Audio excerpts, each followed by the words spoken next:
अस्सलाम वालेकुम to everyone. तो जैसा कि हमने फर्स्ट ईयर क्लास का chapter number 8 wave motion and sound start किया हुआ है और उसमें मैंने पहले ही वेव मोशन के काफ़ी सारे लेक्चर्स तकरीबन 4-5 लेक्चर्स मैंने अपलोड किए हुए यूट्यूब पे। और उसके बाद हम एसएचएम को समझने आए हैं कि एसएचएम क्या चीज़ है, एसएचएम कौन सी मोशन है, कौन सी मोशंस को एसएचएम में इंक्लूड किया गया है या फिर वो एग्जीक्यूट करती है एसएचएम को। ठीक है, तो ये सारे टर्म समझेंगे। देखो और हेडिंग मैंने दी हुई है, क्या है कि इंट्रोडक्शन टू एसएचएम का है, ये भी समझेंगे। Types of motion in which are included in SHM, useful terms of regarding SHM और कैरेक्टरिस्टिक ऑफ एसएचएम। उसके बाद periodic motion, circular motion, vibrating motion, time period, frequency, displacement included, ये आपके सारे टर्म्स पढ़े हुए हैं। लेकिन बस मैं इस लेक्चर में आपको क्या करने वाला हूँ, स्टेटमेंटिकल मींस के अल्फाजी तौर पे डेफिनेशन बताने वाला हूँ, क्योंकि आपकी डेफिनेशन पड़ी हुई है, कॉन्सेप्ट क्लियर, लेकिन फिर भी कॉन्सेप्ट क्लियर करना है, क्योंकि देखो ना, बेसिक से स्टार्ट करना बेहतर होता है। ठीक है, तो आइए समझते हैं। एसएचएम को समझने से पहले आप एक बात समझिए, कौन सी, कि आपको पीरियडिक मोशन का कॉन्सेप्ट अच्छे तरीके से आना चाहिए, क्योंकि पीरियडिक मोशन ही कंसीडर की जाती है एसएचएम। ठीक है, तो ये बातें क्लियर हो जाएंगी, इनमें कोई मसला नहीं है। पहले समझो पीरियडिक मोशन कहा किस चीज को जाता है। जैसा कि मैंने कहा कि मैं अल्फाजी तौर पे स्टेटमेंटिकल फॉर्म में डेफिनेशन बताने वाला हूँ, आपका कॉन्सेप्ट स्टेटमेंटिकल क्लियर करने वाला हूँ। उसके बाद हम आते हैं एसएचएम पे और कुछ कॉन्सेप्चुअल की पॉइंट्स जो मैं बोर्ड पे लिखी हुई है, अब अभी आप उस पर मत जाइए, उसके बाद हम वहां पे आ जाएंगे। ठीक है, आज बिल्कुल मींस के आपका कॉन्सेप्ट क्लियर हो जाएगा एसएचएम में। ठीक है, तो पीरियडिक मोशन क्या है?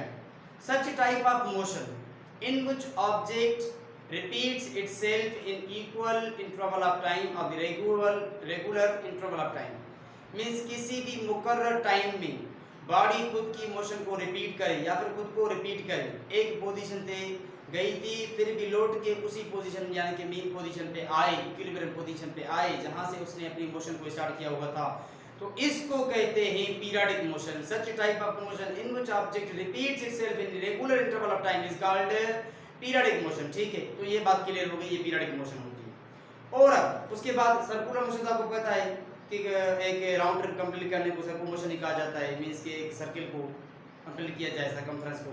और उसके बाद क्या लिखा है मैंने, vibratory motion, to and fro, back and forth motion, pull और पुश वाली मोशन, ये तो आपको पता है ना, उसको क्या कहते हैं, वाइब्रेटरी मोशन कहते हैं। उसके बाद टाइम पीरियड कहा है कि time required to complete one vibration, one cycle, one rotation by body, इसका टाइम पीरियड उसको टी, कैपिटल टी से शो करते हैं। आपको पता है फ्रीक्वेंसी क्या है, number of vibration rotation a cycle in 1 second, पता है आपको। एफ और नीचे इसको हम शो करते हैं। ठीक है, ये बातें समझिए, लेकिन अभी मैं थोड़ा बता रहा हूँ। ठीक है, डिस्प्लेसमेंट क्या है, it is a distance by vibrating body from the main position, main position से किसी भी इंस्टेंट तक इसको हम लेते हैं डिस्प्लेसमेंट, और उसको x से शो करते हैं एसएचएम के अंदर। मैं बातें सब क्लियर कर दूंगा, लेकिन आप थोड़ा थोड़ा कॉन्सेप्ट समझ लीजिएगा। Amplitude, it is the maximum distance covered by vibrating body in SHM, maximum distance covered by vibrating body in SHM is called amplitude. x not से इसको एक्सप्रेस करते हैं, डिनोट करते हैं, और इसको x से डिस्टेंस को डिस्प्लेसमेंट। ठीक है, तो समझो भाई एसएचएम क्या है, क्या है एसएचएम, हो क्या रहा है। एसएचएम को समझने से पहले आपने पीरियडिक मोशन को समझा, जो इक्वल इंटरवल ऑफ टाइम को कवर करता है। ठीक है, उसके बाद सर्कुलर मोशन भी। पहले देखो पीरियडिक मोशन क्या है। पीरियडिक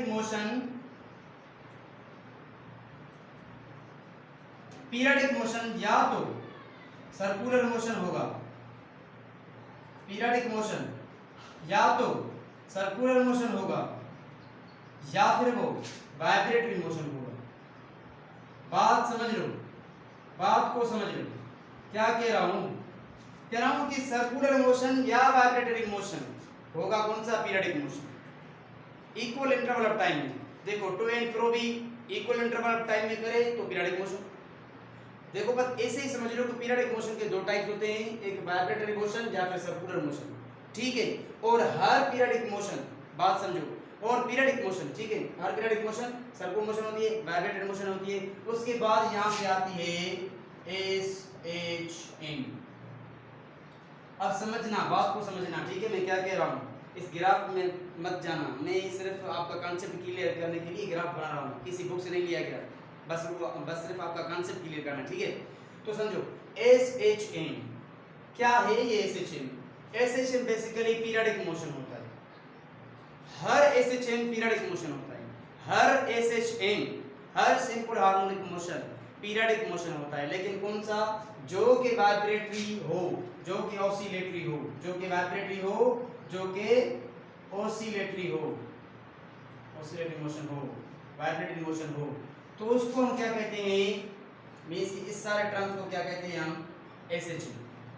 पीरियडिक मोशन हो और वो रेगुलर इंटरवल टाइम में अपनी मोशन को रिपीट करे, खुद को रिपीट करे, लेकिन किस फॉर्म में, वाइब्रेटरी मोशन में, ऑसिलेटरी फॉर्म में। सर्कुलर मोशन में भी, लेकिन इसका प्रोजेक्शन, ये टाइप ऑफ मोशन है जो कि SHM में इंक्लूड किया गया है, वो हम बात को समझेंगे, लेकिन ये समझ रहे आपने। अब समझो, मैंने कहा है एवरी वाइब्रेटरी मोशन और circular motion can not B periodic motion. Every vibratory or circular motion cannot be periodic motion, but every periodic motion can either be vibratory or circular motion। मैंने कहा जबकि सारी हर वाइब्रेटरी और या फिर circular motion can not B periodic motion. Her vibratory या circular motion periodic motion नहीं होती, हर वाइब्रेटरी या सर्कुलर मोशन पीरियडिक मोशन नहीं होती, हर वाइब्रेटरी या सर्कुलर मोशन पीरियडिक मोशन नहीं होती। बात समझो, मैंने सिर्फ एक ग्राफ बनाया था, लेकिन अब कॉन्सेप्चुअल की पॉइंट्स होने वाली है, इसको समझना है। हर वाइब्रेटरी या सर्कुलर मोशन पीरियडिक मोशन नहीं होती, लेकिन हर पीरियडिक मोशन या तो वाइब्रेटरी मोशन होता है या तो सर्कुलर मोशन होता है। इतनी बात समझ में आ गई कि नहीं? हर वाइब्रेटरी मोशन या सर्कुलर मोशन पीरियडिक मोशन नहीं होता। देखो ना, कोई कोई ऑब्जेक्ट होता है जो कि सर्कल में इक्वल इंटरवल ऑफ टाइम के बाद मींस क्या आता है, वो UCM होता है, यूनिफॉर्म सर्कुलर मोशन होता है, तो वो हो जाता है क्या, ट्रीटेड एज पीरियडिक मोशन। लेकिन खुद को इक्वल इंटरवल ऑफ टाइम में रिपीट ना भी करे तो भी उस ऑब्जेक्ट की मर्जी, या फिर उसमें लगने वाले फोर्स की मर्जी, या फिर वो फोर्स अप्लाई करने वाले की मर्जी, वो कितना फोर्स लगाता है। अगर वो इतना फोर्स लगाता है कि बॉडी को इक्वल इंटरवल ऑफ टाइम में खुद को रिपीट करना है, तो ठीक है, वो पीरियडिक मोशन हो जाएगी। लेकिन वो खुद नहीं करवाता फोर्स अप्लाइड, ठीक है, ऑब्जेक्ट पे सर्कुलर मोशन में, तो फिर वो पीरियडिक मोशन नहीं होगी। बात ये है कि हर पीरियडिक मोशन सर्कुलर मोशन हो सकता है, वाइब्रेटरी मोशन हो सकता है, ऑसिलेटरी मोशन हो सकता है, लेकिन हर ऑसिलेटरी, हर वाइब्रेटरी या हर सर्कुलर मोशन किसमें इंक्लूड नहीं होते पीरियडिक मोशन में। बात आई समझ में कि नहीं? मैंने कहा भाई कि हर पीरियडिक मोशन वाइब्रेटरी मोशन हो सकता है, सर्कुलर मोशन हो सकता है, लेकिन हर वाइब्रेटरी या फिर हर सर्कुलर मोशन पीरियडिक मोशन नहीं हो सकता। अब ये क्यों? क्योंकि मैंने ये देखो आप बबलू बनाया हुआ है, तो इसका कुछ मतलब होगा, ठीक है। उसके बाद हम सारे एग्जांपल को समझेंगे, लेकिन इसको समझो पहले, ठीक है। दूसरी बात, हर SHM, her simple harmonic motion is periodic motion. सारी की सारी सिंपल हार्मोनिक मोशन जो भी होंगे वो पीरियडिक होंगे, ठीक है। To and fro, back and forth वाली motion, vibratory motion, oscillatory motion किसमें इंक्लूड होगी? पीरियडिक में, और वो पीरियडिक में होंगी जो कि पीरियडिक मोशन में हों। और उसके बाद जो भी पीरियडिक मोशन होगी वो सिंपल हार्मोनिक, हर सिंपल हार्मोनिक मोशन होगी तो वो पीरियडिक मोशन होगी। और बाद में हर periodic motion can not be considered as SHM। मैंने कहा हर सिंपल हार्मोनिक मोशन पीरियडिक हो सकती है, हर सिंपल हार्मोनिक मोशन पीरियडिक हो सकती है, लेकिन हर periodic motion simple harmonic motion नहीं हो सकती। अब सोचो जरा, मैं ये क्यों कह रहा हूं, अब बात को थोड़ा समझो। एग्जांपल्स आपके सामने आने वाले हैं, छोटे बड़े, लेकिन सब एग्जांपल आपके सामने आने वाले हैं, आपको समझना है थ्रू द एक्सपेरिमेंट्स। देखो, मैंने कहा कि हर simple harmonic motion periodic motion होता है, लेकिन हर पीरियडिक मोशन सिंपल हार्मोनिक नहीं होता। एक बात मैं खुद को रिपीट करूं जो मैंने पिछली बार की, मैंने कहा कि हर पीरियडिक मोशन ऑसिलेटरी या फिर वाइब्रेटरी या सर्कुलर मोशन हो सकता है, लेकिन हर सर्कुलर या वाइब्रेटरी मोशन पीरियडिक मोशन नहीं हो सकता। और उसके बाद क्या कहा, मैंने कहा कि हर simple harmonic motion periodic motion हो सकता है, लेकिन हर पीरियडिक मोशन लाजमी नहीं कि वो सिंपल हार्मोनिक मोशन हो। हर सिंपल हार्मोनिक मोशन पीरियडिक है, लेकिन हर पीरियडिक सिंपल हार्मोनिक मोशन नहीं है। इस बात को नोट करो, इस बात को समझ लो। अब ये मैं क्यों कह रहा हूं, अब इसका एग्जांपल आपके सामने आने वाला है। देखो, मैं इसको मिटा दूं, बात समझो, ये फिगर मैंने बनाई है, ये परेशान बेटा है, ये प्रॉब्लम आपको हल करना है। क्या कह रहा हूं देखो, ये है सन और ये है इसके बीचों बीच ई नंबर पे आपकी अर्थ ई। अब ये पहला, ये दूसरा और ये तीसरा। देखो अब ये अर्थ रोटेट तो कर रही है, वाइब्रेटरी है ना, अर्थ कंप्लीट करती है ना इक्वल इंटरवल टाइम के, कभी दिन होता है और रात होती है, उसके बाद सीजन्स कन्वर्ट होते हैं, ये तो आपको पता है ना। अर्थ की खुद की स्पिन मोशन में दिन और रात की तब्दीली आती है, और उसके बाद जब वो जरा पूरा राउंड ट्रिप सन की कंप्लीट करती है तो क्या होता है, साल कंप्लीट हो जाता है। और उसके बाद बात समझ में आई कि नहीं आपको? मैंने कहा कि देखो ये बात मैं प्रूव करने जा रहा, कौन सी कि हर सिंपल हार्मोनिक मोशन पीरियडिक है, लेकिन हर periodic motion simple harmonic motion है। क्यों? ये बैक एंड फोर्थ कर रहा है, ये वाइब्रेटिंग मोशन अख्तियार कर रहा है? नहीं कर रहा, ये यूनि डायरेक्शन में चल रहा है सर्कुलर मोशन में समझता हूं, लेकिन ये यूसीए यूनिफॉर्म सर्कुलर मोशन है, यूनिफॉर्म सर्कुलर मोशन है। बात समझो, मैं सिर्फ मोशन में ही सारा टाइम वेस्ट कर देगा, लेकिन बात को समझो भाई, क्या कह रहा हूं? यूनिफॉर्म सर्कुलर मोशन है, लेकिन वो back and forth to and fro motion नहीं। बात आई समझ में कि नहीं? ये सिंपल हार्मोनिक मोशन नहीं। अगर आप इसको यूं कह दो कि the rotation of earth around the sun is periodic motion but not simple harmonic motion. The rotation of Earth around the Sun is periodic motion, but not to be considered as a simple harmonic motion. ऐसे ही आप कह लो कि moon की rotation अर्थ के चौके moon की rotation क्या है? पीरियडिक है, लेकिन सिंपल हार्मोनिक मोशन नहीं है। तो बात समझ ली आपने, हर पीरियडिक मोशन हर पीरियडिक मोशन हो सकती है वाइब्रेटरी या ऑसिलेटरी या वो जो है सर्कुलर मोशन, लेकिन हर सर्कुलर या वाइब्रेटरी मोशन पीरियडिक नहीं होती। और हर पीरियडिक मोशन लाजिम नहीं कि सिंपल हार्मोनिक मोशन हो, लेकिन हर सिंपल हार्मोनिक मोशन लाजिम है कि वो पीरियडिक मोशन हो। उम्मीद करता हूँ आपको ये कॉन्सेप्ट समझ में आ गया होगा। थोड़ा लॉजिकली है, लेकिन आप इस लेक्चर को बैठ के गौर से सुनना, अपना सारा वो जो है कॉन्सेप्ट इस लेक्चर को देना, तो फिर आपको बात समझ में आ जाएगी, उम्मीद करता हूँ। ठीक है, तो आगे बढ़े। मैंने कहा कि अर्थ की रोटेशन और सन के अराउंड क्या है? पीरियडिक है, लेकिन सिंपल हार्मोनिक मोशन नहीं। ऐसे ही सैटेलाइट में मून चौकिट फिरता है सन के, तो फिर वो कौन सी मोशन होगी? पीरियडिक है, लेकिन सिंपल हार्मोनिक मोशन नहीं है। ठीक है, तो आगे बढ़ते हैं। इन पॉइंट्स को नोट कर लेना, ये बहुत बड़े काम की। यही है फीलिंग ऑफ एसेशन, यही है फीलिंग ऑफ एसेशन, यही है बेसिक कॉन्सेप्ट ऑफ एसेशन। अगर आपको ये बात समझ में आ जाती है तो फिर समझ लो कि आपने एसेशन को खुद को समझ लिया है। लेकिन अगर नहीं समझा तो आगे पढ़ना ठीक है, लेकिन कॉन्सेप्ट नहीं आया तो मजा नहीं आएगा। आगे बढ़ो भाई जी। तो मैंने बताया आपको पीरियडिक मोशन किसको कहते हैं? Such type of motion in which object repeat itself in equal interval of time, इसको कहते हैं पीरियडिक मोशन। और सर्कुलर मोशन तो आपको पता है, एक कंप्लीट राउंड करे या सर्कमफ्रेंस का कंप्लीट करे, उसको हम सर्कुलर मोशन कहते हैं। वाइब्रेटरी मोशन को पता है, to and fro back and forth motion, pull और पुश वाले मोशन, इसको हम वाइब्रेटरी मोशन कहते हैं। टाइम पीरियड की मोशन आपको पता है, टाइम रुका टू कंप्लीट वन वाइब्रेशन, उसको टी कैपिटल से शो करते हैं।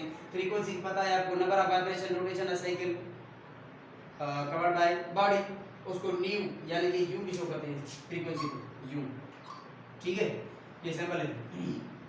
और उसके बाद displacement, it is the distance covered by body from the covered by vibrating body from the main position.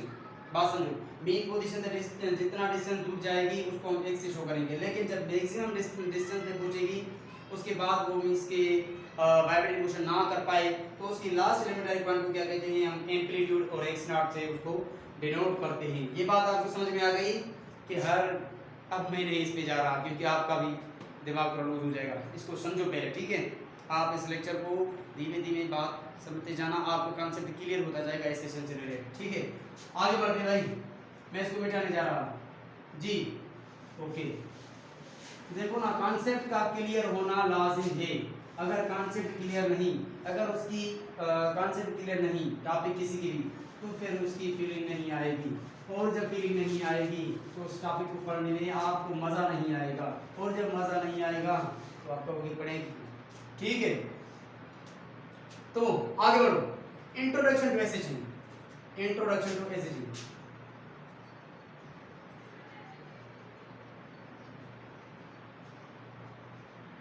Introduction to SHM, क्या है ये एसेशन? अब समझो, डेफिनेशन पे आ रहा हूँ, बात समझो, डेफिनेशन पे आ रहा हूँ, बात समझो। क्या इंट्रोडक्शन टू एसेशन? जो भी vibrating motion,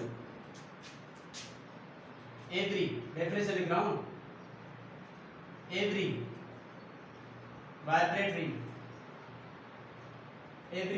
motion, every vibratory motion, every periodic यार ये इंक्लूड कर लेना, every periodic vibratory motion which follow or which obey following condition। बात समझो, जो भी पीरियडिक वाइब्रेटरी मोशन इस कंडीशन को फॉलो करेगी, कौन सी कंडीशन? तो फिर वो ट्रीटेड करेगी, फिर वो कंसीडर की जाएगी, ट्रीट की जाएगी, उसको समझा जाएगा किसमें? सिंपल हार्मोनिक मोशन में। कौन सी वो कंडीशन है?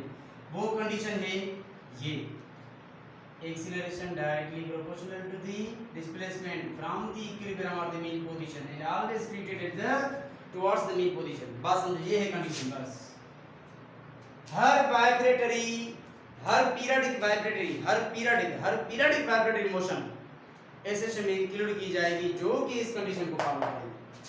बात समझो, अभी मैं सिर्फ डेफिनेशन पे जा रहा हूँ, उसके बाद कैरेक्टरिस्टिक्स भी होंगी, उसके बाद उसको समझा जाएगा, और उसके बाद जो जो मोशन इंक्लूड होगी उसके खुद असम्पशंस होंगे।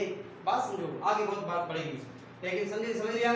Acceleration directly proportional to the negative of displacement. अब आप समझोगे कि, अब आप पूछोगे कि भाई ये जो आपने बनाई है नेगेटिव साइन, ये क्या कर रही है?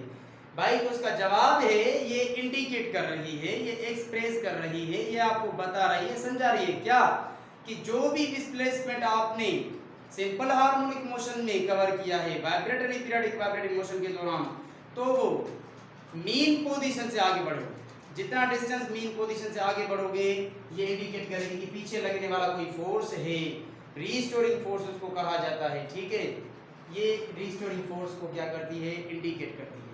बात इतनी समझ लो, जब एग्जांपल समझेंगे तो वहां पे ये सारी डेरिवेशंस यूज होंगी, वो चाहे वो सिंपल पेंडुलम की हो या फिर ऑब्जेक्ट हो, ऐसा पार्टिकल ऑब्जेक्ट हो जिसका प्रोजेक्शन सर्कुलर मोशन में इंक्लूड किया गया हो, और उसके बाद आप ऑब्जेक्ट मास स्प्रिंग सिस्टम में, तो ये बहुत यूज होगा। ठीक है, आगे बढ़ी। Every periodic vibratory motion which obey following condition. कौन सी condition? Acceleration is directly proportional to the negative of the displacement. अगर आप इसको यूं कह दो कि acceleration always towards the mean position, means statement में एक्सीलरेशन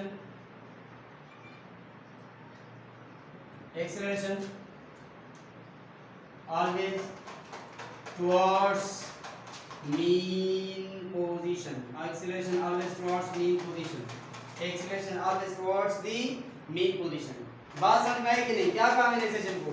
जो भी पीरियडिक मोशन होगी, जो भी पीरियडिक वाइब्रेटरी मोशन होगी, टू एंड फ्रो वाली, बैक एंड फोर्थ वाली, वो कंसीडर की जाएगी एसेशन में, लेकिन उसी कंडीशन फॉलो करे। कौन सी? वो ओबे वाली कंडीशन क्या होगी? फॉलो कंडीशन वो ये acceleration directly proportional negative displacement. अब ये आपको कम समझ में आएगा जब एग्जांपल्स लेंगे ना मोशन के, और उस पर डेरिवेशंस करेंगे, तो आपको बहुत सारे कॉन्सेप्ट क्लियर हो जाते हैं, जो भी आपके मिसकंसेप्शंस इस लेक्चर में और रिमेनिंग होंगी। ठीक है जी, इतनी बात समझ में आ गई? ओके, अब इसको बिठाऊं? चलो, इतनी बात समझ में आ गई, तो उसके बाद क्या समझेंगे अब? Types of motion which include in a section. जी हाँ, कौन से टाइप ऑफ मोशन हैं जो कि सेक्शन में इंक्लूड किए गए हैं? अब समझो जी, टाइप्स ऑफ मोशन। चलो ये मिटा देता हूँ, उसके बाद इसको मिटाऊंगा। उम्मीद करता हूँ आपको बात समझ में आती जाती होगी। टाइप्स ऑफ मोशन,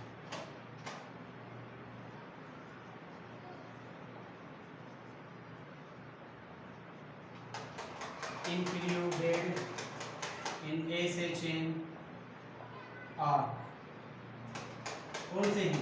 पहला D motion of mass spring system. कौन सी सिस्टम वाली मोशन? सिस्टम कौन सी वाली motion? The motion of mass spring system. Mass spring system वाली मोशन कंसीडर की जाएगी इसमें, मास स्प्रिंग सिस्टम वाली मोशन, ठीक है।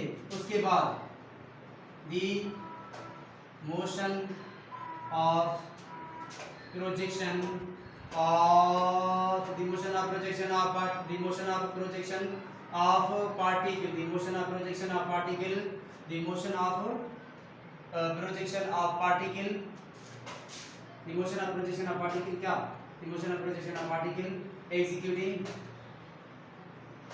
the motion of projection of particle executing UCM, uniform circular motion, जो भी पार्टिकल यूनिफॉर्म सर्कुलर मोशन को एग्जीक्यूट करेगा और उसका प्रोजेक्शन, उस पार्टिकल का प्रोजेक्शन एक स्ट्रेट लाइन पे ऐसे, इस पे हम एक लाइट ले लेंगे, ठीक है। तो वहाँ पे इसमें रोशनी गिरेगी, यहाँ पे पार्टिकल होगा, इसका प्रोजेक्शन यहाँ बनेगा, और ये पार्टिकल यहाँ होगा तो इसका प्रोजेक्शन यहाँ बनेगा, ये पार्टिकल यहाँ तो इसका प्रोजेक्शन यहाँ, ये पार्टिकल यहाँ तो इसका प्रोजेक्शन यहाँ। इस तरीके से ये स्ट्रेट लाइन पे इसका प्रोजेक्शन जो है to and fro back and forth वाला मोशन को कंप्लीट करेगा। तो ये सेशन में इंक्लूड है। उसके बाद दी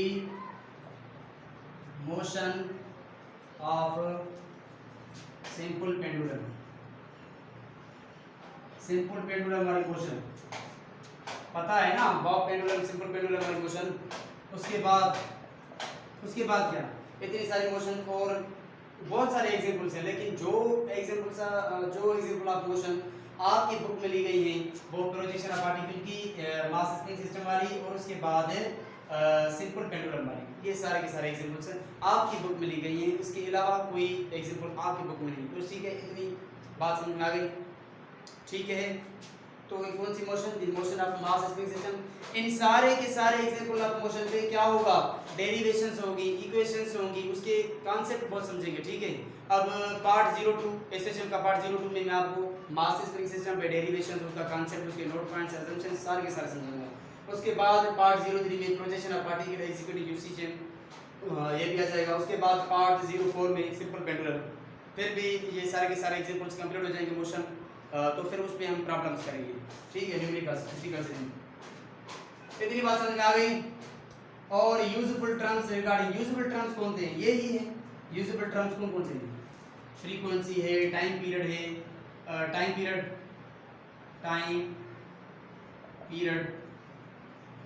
कौन सा है, कैपिटल टी से शो करो। और फ्रीक्वेंसी है, मैंने आपको बताया कि फ्रीक्वेंसी एफ से या म्यू से शुरू करो, इसको एक्स डिनोट करो, एक्सप्रेस करो। उसके बाद ग्रेविटेशनल मोशन है, टाइम पीरियड है, फ्रीक्वेंसी। तो ये सारे के सारे टर्म्स हैं। मींस कि मेरा मकसद ये था इस लेक्चर को बनाने का, इस सेशन के इंट्रोडक्शन के, उसकी कैरेक्टरिस्टिक। अब कैरेक्टर, क्योंकि ये लेक्चर बहुत बड़ा हो गया मेरे ख्याल से, तो इसके लिए पार्ट 02 जो होगा वो कैरेक्टरिस्टिक्स ऑफ ए सेशन, वो कैरेक्टरिस्टिक्स ऑफ ए सेशन उसमें समझेंगे, ठीक है। इतनी बात समझ में आ गई। सबसे पहले हमने क्या पढ़ा भाई, हमने ये पढ़ा कि ए सेशन का इंट्रोडक्शन क्या है। मैंने आपको बताया पीरियडिक मोशन, सर्कुलर मोशन और उनका रिलेशन, उसकी कंडीशंस, और कौन कौन सी चीज़ें हैं जिनकी वजूहात की बिना पर हम इस सेशन को पढ़ते हैं, कौन सी चीज़ें हैं जो कि इस सेशन को बनाती हैं, कौन सी मोशन हैं जो कि treated as consider as simple arm की मोशन होती हैं। तो उम्मीद करता हूँ आपको इतनी बातें समझ में आ गई होंगी, ठीक है। तो मिलते हैं नेक्स्ट लेक्चर में, तब तक के लिए अल्लाह हाफिज़, ऑल द बेस्ट।